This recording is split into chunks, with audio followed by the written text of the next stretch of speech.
Okay, students, are you able to see the screen? Yes, ma'am. Okay, if you have any problem regarding yesterday's topics, you can ask me. किसी को कल के पढ़ाए topics में कोई दिक्कत आई हो तो पूछ सकते हैं अभी. No, ma'am.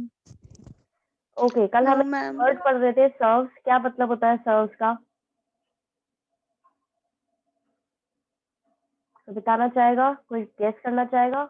मैम आपकी आवाज ही नहीं आ रही. अब आ रही है? Yes, ma'am. सर्व्स का मतलब क्या होता है? कल से हम ये शब्द पढ़ रहे हैं, किसी ने पूछा भी नहीं, इसलिए मैं पूछ रही हूँ, शायद आप लोगों को पता होगा. क्या है सर्व्स का मतलब? सर्व ये लिखा हुआ है यहाँ पे. कोई ट्राई करना चाहेगा बिना गूगल करे? Ma'am, कमी. Okay, anybody else? कोई और ट्राई करना चाहेगा? मैम कमी. सर्व्स का मतलब होता है एक एग्रीकल्चरल लेबरर जो फ्यूडल सिस्टम के अंदर बाउंडेड है कि उसको काम करना ही पड़ेगा लॉर्ड की एस्टेट पे. ठीक है, वो कहलाता है सर्व. एक ऐसा व्यक्ति जिसके ऊपर बंदिशें लगी हुई है कि इसको काम करना ही है लॉर्ड के एस्टेट पे, यानी लॉर्ड की जमीन पे. नाइस ट्राई, बट मीनिंग इसका ये है. ठीक है, अब आगे बढ़ते हैं. Serfs cultivated plots of land but these belong to the lord. Serf जो है काम करते हैं प्लॉट ऑफ लैंड पर. ठीक है, प्लॉट्स पर. लेकिन ये जो जिस जमीन पे ये काम कर रहे हैं वो किसको बिलोंग करती है? लॉर्ड को. Much of the produce from this ma'am, had to आपकी बी. आवाज बिल्कुल भी क्लियर नहीं आ रही. बेटा बाकी बच्चों को तो आ रही है, बाकी बच्चे तो बोल ही नहीं रहे.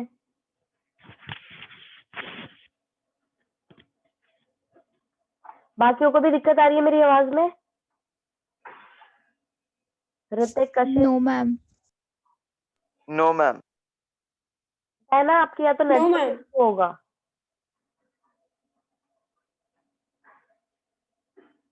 आप ऐसा करना, वीडियो देख लेना दोबारा से, तो आपका थोड़ा और क्लियर हो जाएगा. ठीक है, अभी नेटवर्क इशू आ रहा होगा आपके.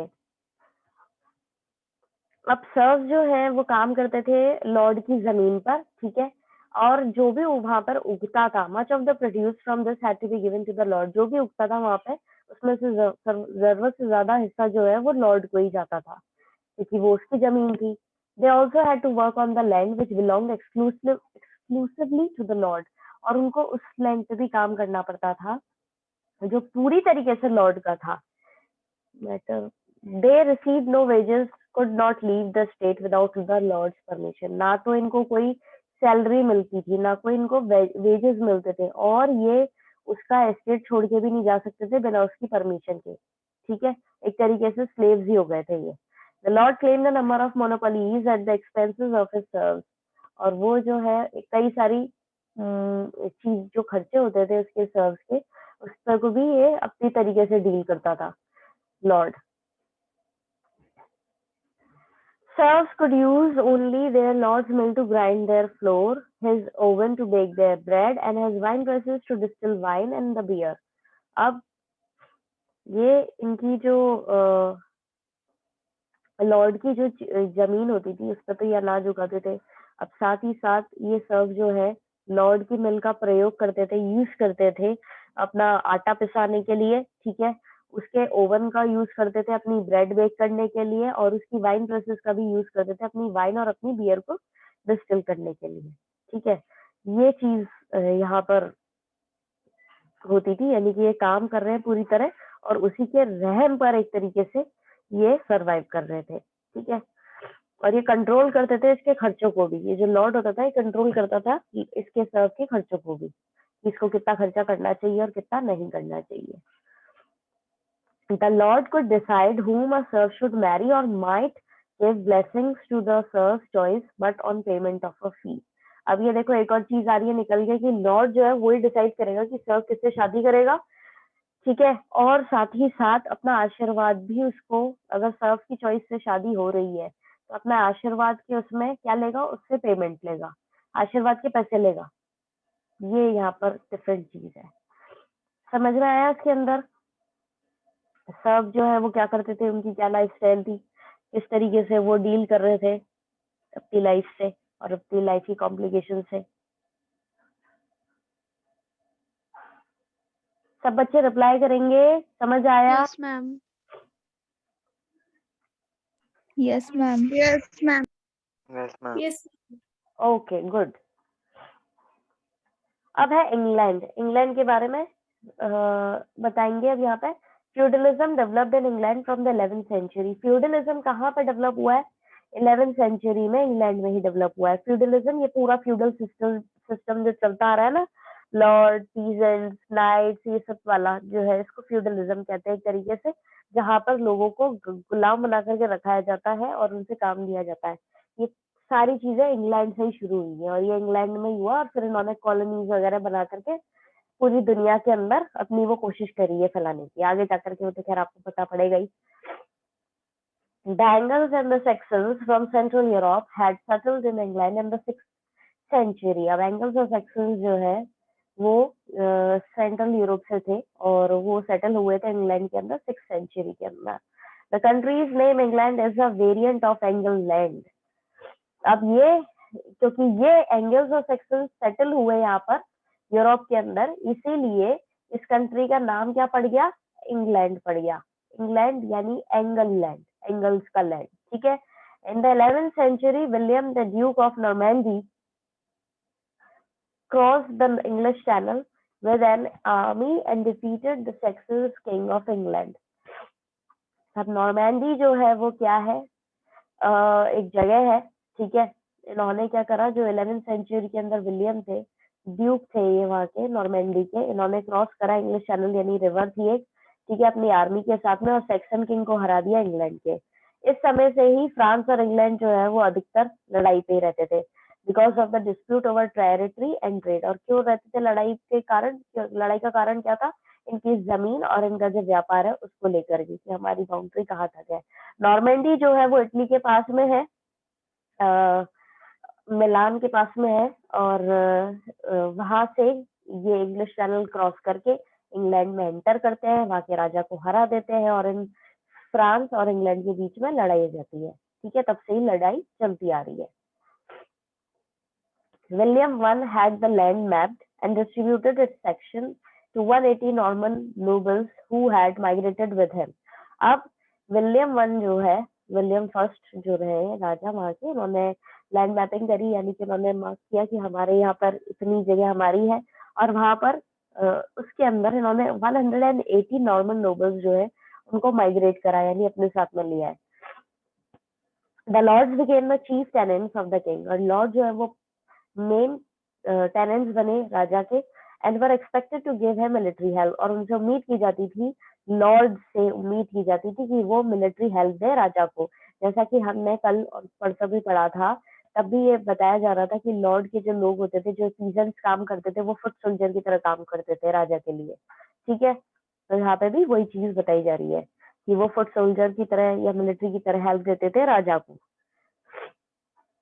they were obliged to supply a certain number of knights to the king, और उनको वो बाध्य कर रखा था कि भाई आपको कुछ नंबर में नाइट्स जो प्रोवाइड कराने पड़ेंगे किंग को। they soon began to give some of their own lands to knights who would serve them just as they in turn served the king, और जल्दी ही उसके बाद में कुछ गिफ्ट के तौर पर इनको जमीन दी जाने लगी है नाइट्स को, कि भाई तुम सर्व कर रहे हो हमको इसलिए, और इन टर्न तुम सर्व तो कर रहे हो राजा को ही। They could not, however, use their knights for private warfare, और इसीलिए ये कभी भी अपने नाइट्स को यूज नहीं कर सकते थे अपनी प्राइवेट लड़ाई के लिए, which was forbidden in England। ये पूरी तरीके से रोक लगी हुई थी इस चीज पर इंग्लैंड में। Anglo-Saxon peasants became tenants of various levels of landholders, और एंग्लो-सैक्सन किसान पीजेंट्स जो थे वो बाद में जाकर के कई अलग अलग लेवल पे लैंड होल्डर्स के क्या बन गए? टेनेंट्स, यानी किराएदार बन गए। इंग्लैंड वाले टॉपिक के अंदर किसी को कोई दिक्कत आई है तो भी पूछ सकते हैं। No, ma'am. Okay. The factors affecting social and economic relations. अब क्या असर पड़ रहा था सामाजिक और इकोनॉमिक रिलेशंस पे? While members of the first two orders saw the social system as stable and unchanging, there were several processes which were transforming the system. अब जैसा हमने पहले दो ऑर्डर्स में पढ़ा है कि सामाजिक सिस्टम जो है वो बहुत ही स्टेबल था और उसमें कोई बदलाव नहीं थे और कुछ भी चेंजेस नहीं आ रहे थे, और यहाँ पर थर्ड सिस्टम के अंदर काफी ज्यादा चेंजेस आ रहे थे, कई सारे प्रोसेसेस जो है वो ट्रांसफॉर्म हो रहे थे. Some of these, such as changes in the environment, कुछ चेंजेस जो आ रहे थे वो ऐसे थे कि एनवायरनमेंट में चेंज आ रहा था, and were gradual and almost imperceptible, और कुछ तो बहुत धीरे थे कि आप उनको नोटिस भी नहीं कर सकते हो. अदर्स वर मोर ड्रामेटिक, और जो दूसरे बदलाव आ रहे थे वो इतने ज्यादा ड्रामेटिक थे, like the changes in the agricultural technology and land use, जैसे कि इनकी एग्रीकल्चरल टेक्नोलॉजी में चेंज आ रहा था और कैसे जमीन को यूज करनी है उसमें भी चेंजेस आ रहे थे और बहुत ही बड़े लेवल पे आ रहे थे. These in turn were shaped by and had an effect on the social and economic ties between lords and vassals. Okay, तो एनवायरनमेंट के अंदर इतने चेंजेस आ रहे थे, उसका सीधा सीधा असर पड़ रहा था इनकी एग्रीकल्चरल एक्टिविटीज पर, और इसका इफेक्ट इनका सोशल और इकोनॉमिक जो रिश्ता था लॉर्ड्स और वसल्स के बीच में उस पर भी असर पड़ रहा था. कैसे पड़ रहा था वो हम पढ़ेंगे. Let us examine these processes one by one. अब है एनवायरनमेंट पहला process. From the 5th to 10th centuries, most of Europe was covered with vast forests. 5th से 10th century तक अधिकतर यूरोप के अंदर बहुत घने जंगल थे. Thus the land available for agriculture was limited. इसीलिए खेती बाड़ी करने के लिए जमीन बहुत कम थी. Also, peasants dissatisfied with their conditions could flee from oppression and take refuge in the forest. और जो किसान जो ये अपनी लिविंग कंडीशन से परेशान थे और उन पर जो ये दबाव बनाता था लॉर्ड, इससे इतने ज्यादा दुखी थे कि वो कई बार शरण ले जाते थे इन फॉरेस्ट के अंदर ही. जो फॉरेस्ट थे वहां पे ये लोग रिफ्यूजी ले लेते थे, एज रिफ्यूजी रहने लग जाते थे. Europe was undergoing on intensely cold climatic spell in this period, और यूरोप के अंदर उस समय बहुत ज्यादा सर्दी पड़ रही थी. This led to severe and prolong winters, और इसके कारण क्या हुआ, लंबे समय तक बहुत ज्यादा विंटर्स का सीजन रहता था. A short and growing season for crops, और उतना ही कम समय बचता था क्रॉप्स उगाने के लिए. And reduced yields from agriculture, इससे क्या हुआ, एग्रीकल्चरल एक्टिविटीज के अंदर बहुत कमी आई. From the 11th century, Europe entered a warm phase. अब 11th सेंचुरी के अंदर यूरोप जो है किस में एंटर करता है, वार्म फेज में, यानी कि अब यहाँ पे सर्दी कम होने लगी. Average temperatures increase, average temperature थोड़ा बढ़ा, which had a profound effect on agriculture, और जैसे एवरेज टेम्परेचर बढ़ा उसका सीधा असर एग्रीकल्चर पर पड़ा. Season now had a longer growing season and the soil now less subjected to frost could be more easily plowed. और किसान जो थे उनको क्या, अब ज्यादा लंबा समय मिलने लगा फसल उगाने के लिए, अच्छी सॉइल मिलने लगी और फ्रॉस्टिंग नहीं होती थी यानी बर्फ नहीं जमती थी, तो वो आसानी से खुदाई भी कर लेते थे. Environmental historians have noted that there was a significant receding of the forest line in many parts of the Europe. अब एनवायरमेंटल हिस्टोरियंस यानी जो लोग हैं इतिहासकार जिन्होंने एनवायरमेंट के बारे में बताया, उन्होंने कई सारी चीजें इस चीज में यूरोप के अंदर देखी है. This made expansion of the area under cultivation possible. अब इससे क्या हुआ था, जब इनकी कंडीशन सुधरने लगी तो फॉरेस्ट एरिया घटने लगा और एग्रीकल्चर एरिया जो है वो बढ़ने लगा और उससे कल्टीवेशन भी ज्यादा होने लगा. ये तो इफेक्ट पड़ा था एनवायरमेंट के ऊपर. अब लैंड यूज, इनिशियली सारी एग्रीकल्चरल टेक्नोलॉजी जो थी वो प्रिमिटिव थी यानी पुराने जमाने के हिसाब की थी, और जो मैकेनिकल और एड अवेलेबल था वो सिर्फ पीजेंट के पास भी ये था कि उनके पास में वुडन प्लो था और उनके पास में कुछ ऑक्सन थे जिनसे वो उसको घसीटा करते थे और अपनी खुदाई या खेती बाड़ी किया करते थे. This plough could be at best scratch the surface of the earth and was unable to fully draw out the natural productivity of the soil. अब ये जो लकड़ी का इनके पास में फ्लो था उससे क्या था, ये बहुत कम अमाउंट में ही मिट्टी को मतलब एक तरीके से अर्थ के अंदर एक लेवल तक ही ये जाकर के खुदाई कर पाता था, ठीक है, और उस लेवल तक नहीं जा पाता था जहाँ पे नेचुरल अच्छी प्रोडक्टिविटी मिले इनको, ठीक है, उस लेवल तक सॉइल को ये नहीं कर पाता था, खोद पाता था। हल जो कहते हैं, लकड़ी का हल जो है वो इतना नहीं कर पा रहा था उस समय। एग्रीकल्चर जो था इसलिए बहुत ज्यादा लेबर इंटेंसिव था, यानी बहुत ज्यादा मेहनत लगती थी। फील्ड जो है उनको हाथों से खोदना पड़ता था, कई बार एक साल के अंदर 1 in 4 years, 4 साल में एक बार, ठीक है। और कई बार मैनुअल लेबर भी जरूरत पड़ती थी, यानी हाथ से काम करने की भी जरूरत पड़ती थी, क्योंकि इनके पास में इतनी अच्छी टेक्नोलॉजी नहीं थी। एक इनफेक्टिव मेथड था क्रॉप रोटेशन का, वो यूज किया उन्होंने। लैंड जो है उसको हाफ में डिवाइड किया, एक फील्ड को यानी एक खेत के अंदर ही इन्होंने 2 तरह की फसल लगाई, ठीक है। यानी कि one field was planted in autumn with winter wheat.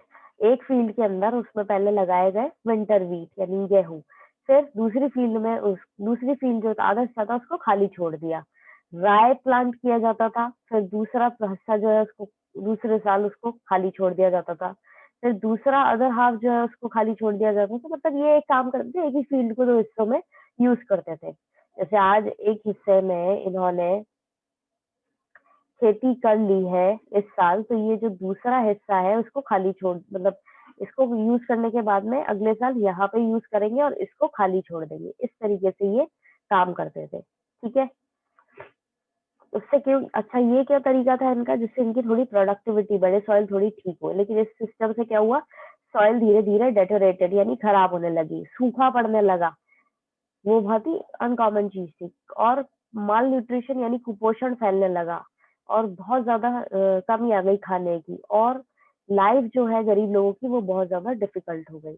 इतनी सारी हार्डशिप्स के बाद में भी लॉर्ड जो है वो उनके ऊपर अपनी इनकम जो है बढ़ाते जाते थे, यानी वो इंसानियत तो दिखाते ही नहीं थे और उनके ऊपर इम्पोज करते जाते थे।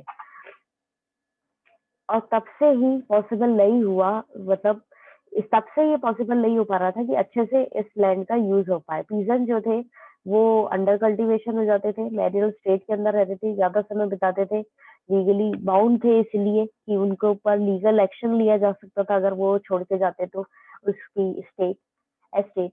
पीजन जो है ज्यादा समय तक इस चीज का, इस तरह का जो उन पर दबाव बनाया जा रहा था उसको उन्होंने नहीं झेला, और वो धीरे, और वो क्या ज्यादा खुल के प्रोटेस्ट भी नहीं कर पा रहे थे, ठीक है। तो उन्होंने एक दूसरा तरीका निकाला था, वो ज्यादा अपनी फील्डों पे काम करने लगे, ज्यादा समय उस पर बिताने लगे, और जो भी चीजें उस पर बनती थी खुद के खेतों पर जो उनके उगती थी चीजें, वो खुद के लिए यूज करते थे। और उन्होंने अवॉइड कर दिया था, वो एक्स्ट्रा पे नहीं करते थे कोई भी सर्विसेज। जैसा हमने पहले भी पढ़ा था कि इस तरह के जो पीजेंट्स काम करते थे लॉर्ड की जमीन पर, वो जमीन पे काम करने के अलावा उनके घर के काम भी करते थे, ठीक है। वो इन्होंने काम बंद कर दिए थे। अब क्या हुआ, इससे क्या हुआ, लॉर्ड और पेशर के ऊपर क्या आने लगी, कॉन्फ्लिक्ट आने लगे, यानी कि लड़ाइयाँ होने लगी फॉरेस्ट लैंड को लेकर के, ठीक है। अब ये जो लैंड रिसोर्सेज थे वो यूज किए जा रहे थे पूरी कम्युनिटी के द्वारा, जो पहले सिर्फ लॉर्ड्स की यूज करने के लिए थी, प्राइवेट प्रॉपर्टी की थी। ये इनके चेंजेस आ रहे थे एग्रीकल्चर और लैंड यूज में। समझ में आया किसी को कोई दिक्कत? No, ma'am. No, ma'am. No, ma'am. Okay, No, no, No, ma'am. Ma'am. Okay.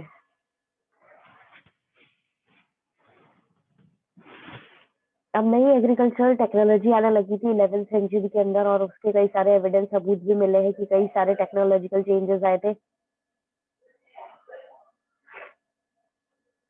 अब बेसिक लकड़ी का जो हल होता था, ठीक है, उसकी बजाय कल्टीवेटर्स ने हैवी आयरन टिप्ड प्लोज यूज करने लगे और मोल्ड बोर्ड यूज करने लगे, यानी लोहे के बने हल जो है वो यूज करने लगे। ये जो लोहे के यूज करने लगे तो वो और गहरा खोदते थे, ठीक है, और टॉप सॉइल को अच्छे से पूरी तरह टर्न कर पाते थे।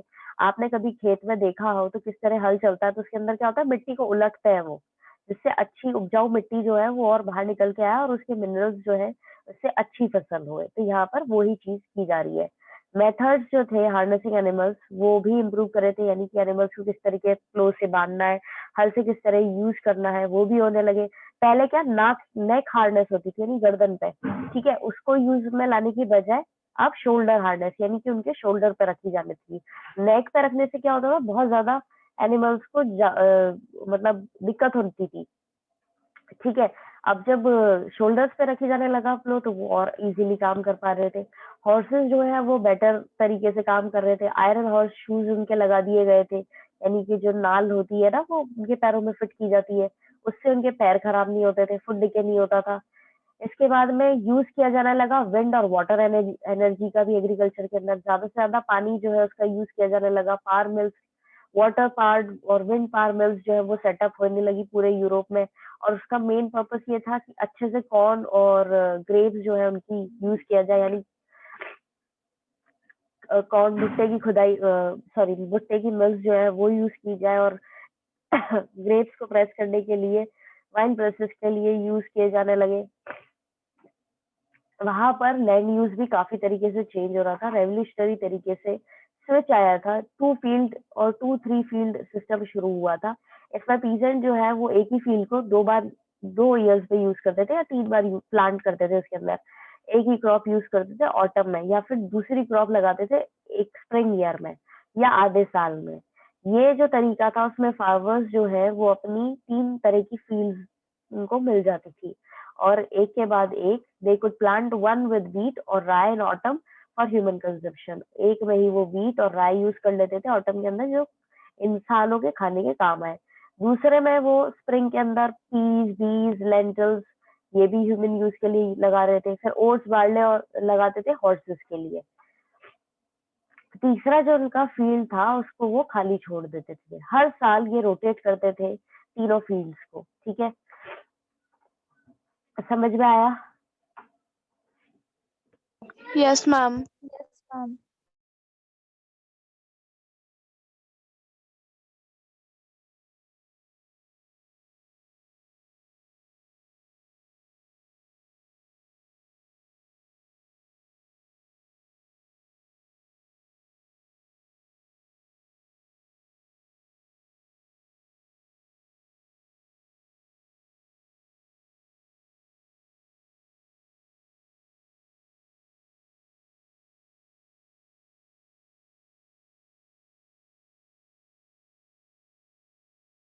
Yes, ma'am.